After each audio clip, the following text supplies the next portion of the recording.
প্রথমবারের মতো বিশ্বকাপ শিরোপা জয়ের জন্য শেষ ৩০ বলে দক্ষিণ আফ্রিকার প্রয়োজন ৩০ রান, হাতে তখনও ৬ উইকেট। ব্যাট করছিলেন দক্ষিণ আফ্রিকার দুই ভরসা ডেভিড মিলার এবং হেনরি ক্লাসেন। এত কাছে গিয়েও বিশ্বকাপের ট্রফি হাতছাড়া হবে তা কয়জন ভেবেছিল? কিন্তু দলটি যে দক্ষিণ আফ্রিকা, এত সহজ সমীকরণের ম্যাচটি কিনা শেষ পর্যন্ত প্রোটিয়ারা হারল ৭ রানে, প্রমাণ করলো কেন তাদের চোকার্স বলা হয়। বুমরার করা ১৬তম ওভার থেকে ক্লাসেন মিলার জুটি নিতে পারে ৪ রান। শেষ ৪ ওভারে তখনও প্রয়োজন ২৬ রান, কিন্তু ১৭তম ওভারে এসে সব হিসেব উল্টে যেতে থাকে। হার্দিক পান্ডিয়ার প্রথম বলেই উইকেটের পেছনে ক্যাচ দিয়ে প্যাভিলিয়নে ফেরেন ৫২ রান করা Klaasen. Walton Switch, stylish and elegant.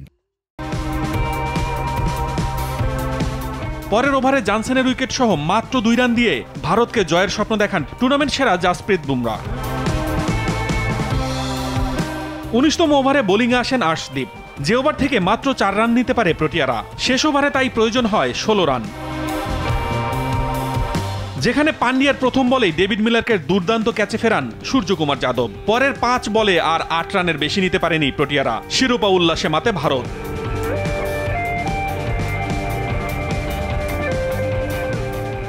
এর আগে টস জিতে ব্যাটিংয়ে নেমে শুরুটা ভালো হয়নি ভারতের। ৩৪ রানের মধ্যেই রোহিত পান্ত সহ দলের ৩ টপ অর্ডারকে হারিয়ে চাপে পড়ে তারা। চতুর্থ উইকেটে অক্ষর প্যাটেলকে নিয়ে প্রাথমিক বিপর্যয় সামলিয়ে দলকে এগিয়ে নিতে থাকেন আগের ম্যাচগুলোতে নিজের ছায়া হয়ে থাকা বিরাট কোহলি। ৭২ রানের জুটি করে দলকে বড় সংগ্রহের দিকে নিয়ে যায় এই দুই ব্যাটার।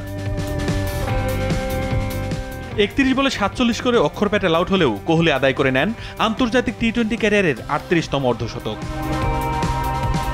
শেষ পর্যন্ত বিরাট কোহলির ৭৬ ও শেষ দিকে শিবাম দুবের ঝড়ো ২৭ রানে ১৭৬ রানের লড়াকু সংগ্রহ পায় ভারত।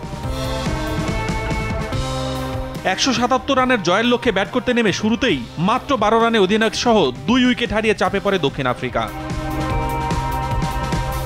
তবে কুইন্টন ডিকক, ট্রিস্টান স্টাবস ও হেনরি ক্লাসেনদের ব্যাটিংয়ে ঘুরে দাঁড়িয়ে জয়ের পথে এগুতে থাকে দক্ষিণ আফ্রিকা।